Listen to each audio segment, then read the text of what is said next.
Hello, my name is Russell Myers. Welcome to Issues Unite. All right, so I've done a couple videos in the past talking about how the food supply chain and just general conditions are coming together to form what is going to result in, famine and, worsening poverty, etc. And so there are a few things about this that have come about in the past couple of weeks, which illustrate this.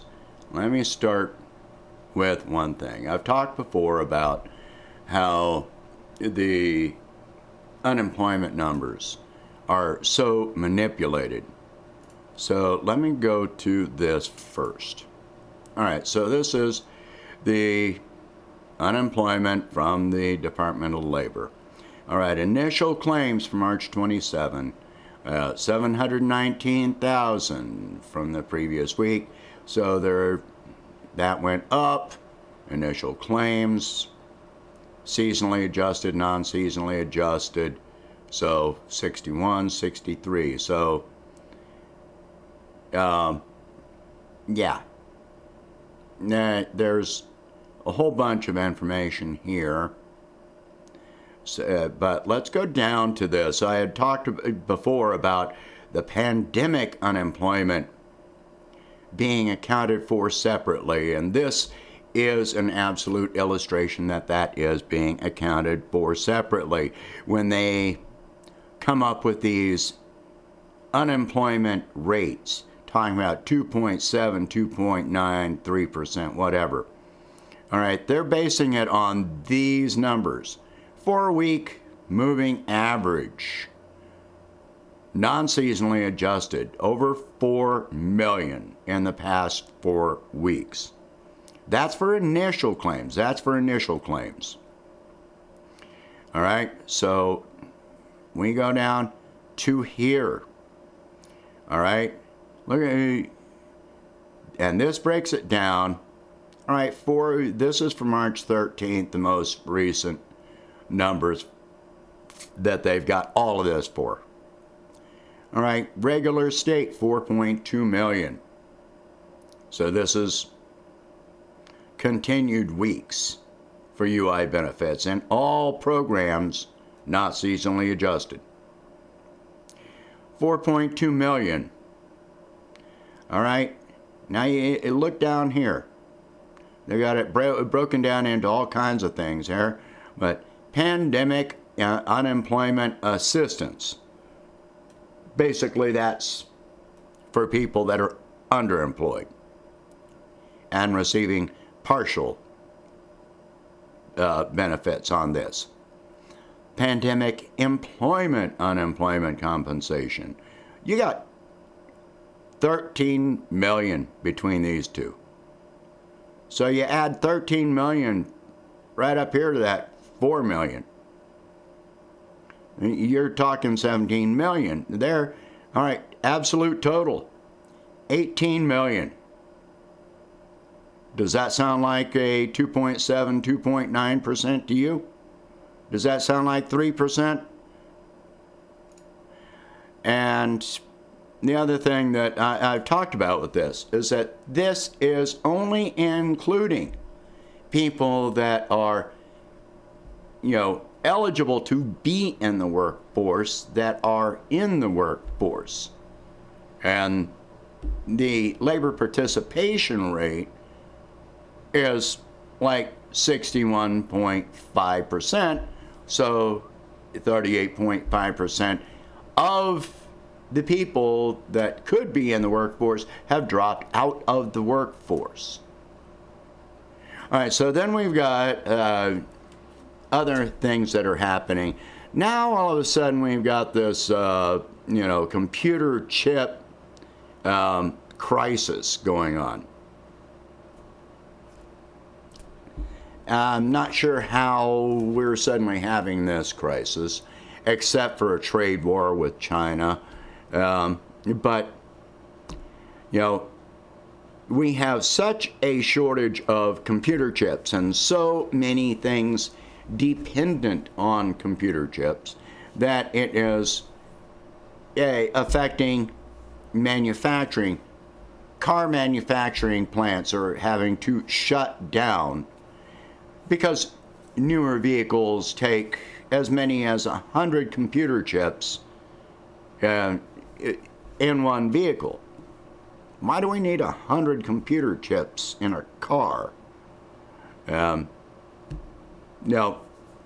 But there are many other products that need computer chips just to build the products. For others, you need computer chips for the equipment, the automated equipment that eliminated jobs to build the products. Well, now they can't build the products and they don't have any contingency for making the products. Well, all of this means more jobs are going to be lost, or at least laid off, suspended, whatever.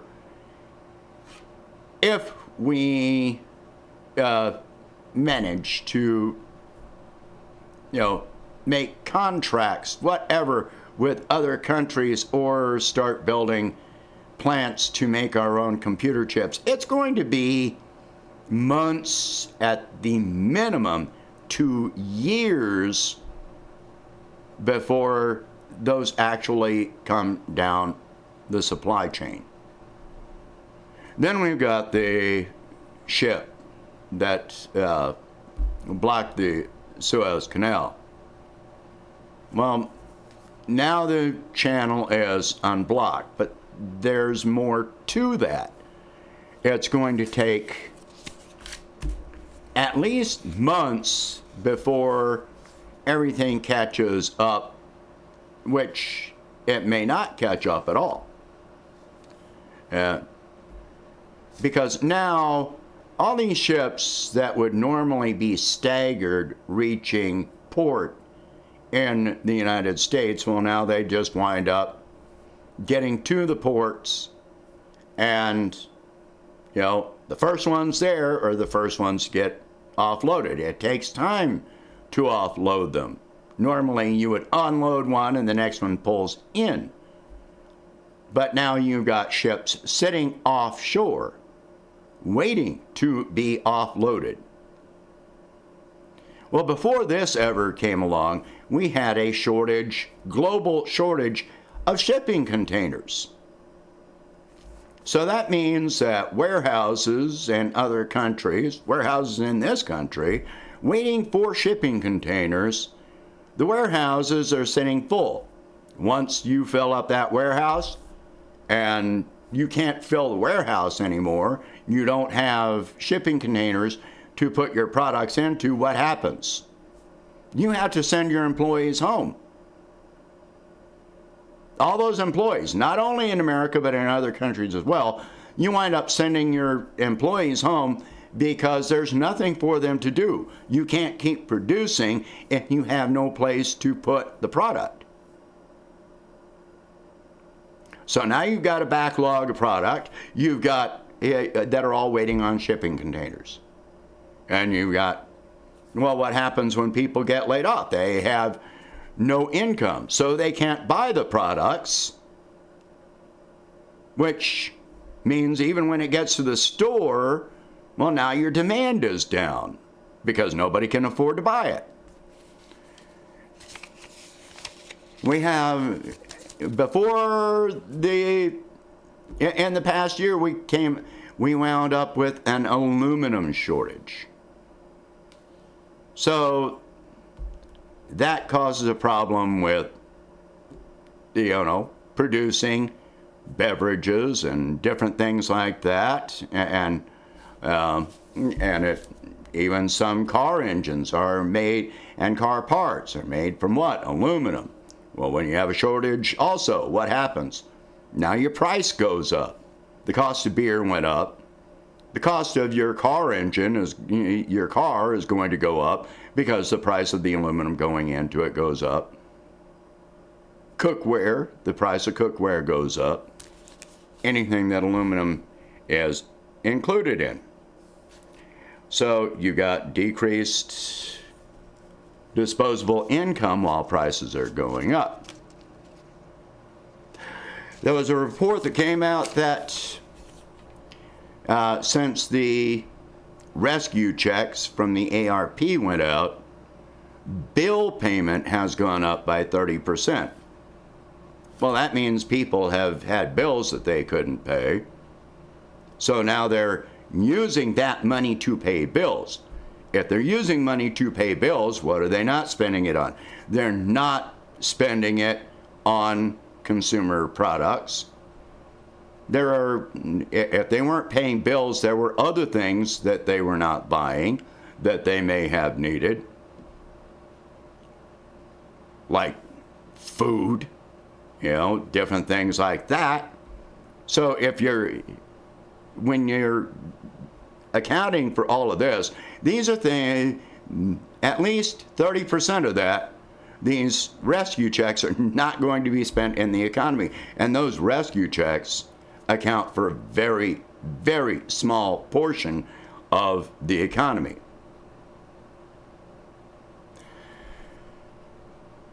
Mortgages. There are millions of Americans that are behind on their mortgages by at least 3 months. And now, finally, the Consumer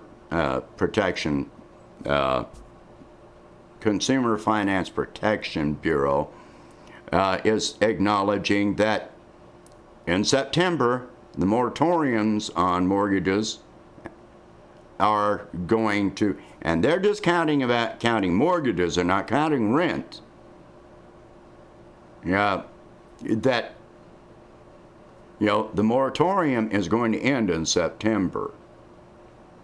So there's millions of people that are not going to be caught up. And they're telling the banks that they need to reach out to people that are at risk to modify the mortgages to help people from being thrown out of their homes, even as the price of real estate has gone up.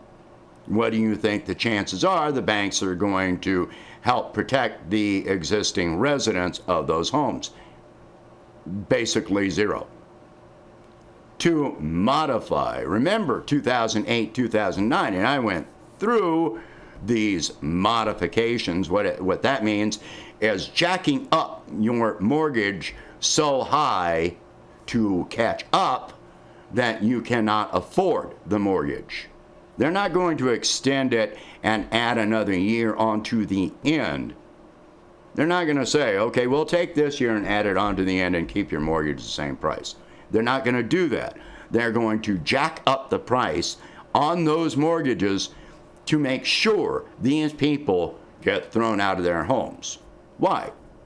Now they get foreclosure on that house, and the house gets resold.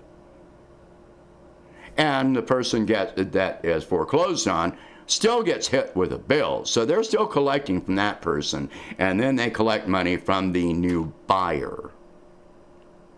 But the Consumer Finance Protection Bureau says they will hold banks accountable if they do not help protect the homeowners, the current homeowners.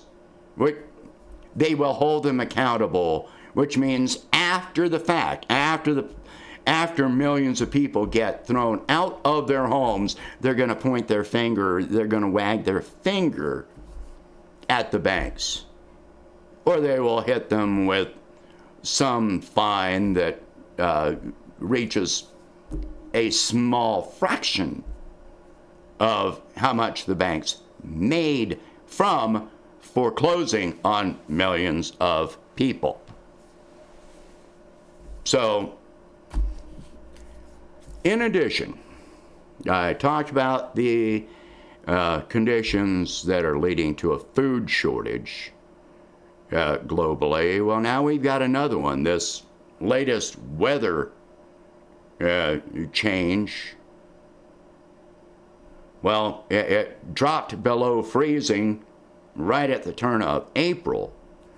Well, this is going to affect crops. In many cases, farmers had already planted crops, and many crops depend on a flowering schedule. Once you hit a freezing event, well, now you've destroyed the flowers that those plants depend on to produce crops. So now you're going to have a reduced supply over in the east, and meanwhile in the western United States, they've had a heat wave that is highly unseasonable, which is going to reduce crop outputs over there.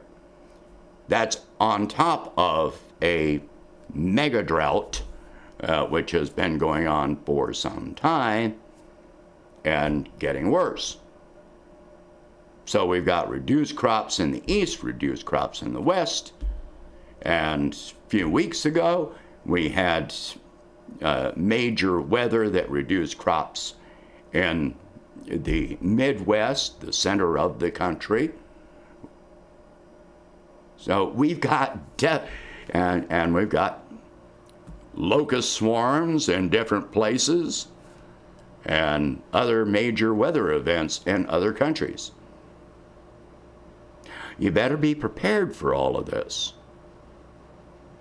You know, the price of food is going to go up even as employment is going down and the prices of all goods are going up. So stop paying attention to that, 3% or less unemployment. Stop paying attention to how great things are going because the stock market is way up. Because none of this is true. When they manipulate these numbers, the intent is to manipulate your perception. They are manipulating you. Okay? Share this video. Talk about these subjects. Do whatever you can to get prepared for what is coming, because it's not looking good. Try and help one another in any way you can. All right, share this video. Talk about these subjects. If you can, please donate $1 a month to help expand the channel. I'll catch you in the next one.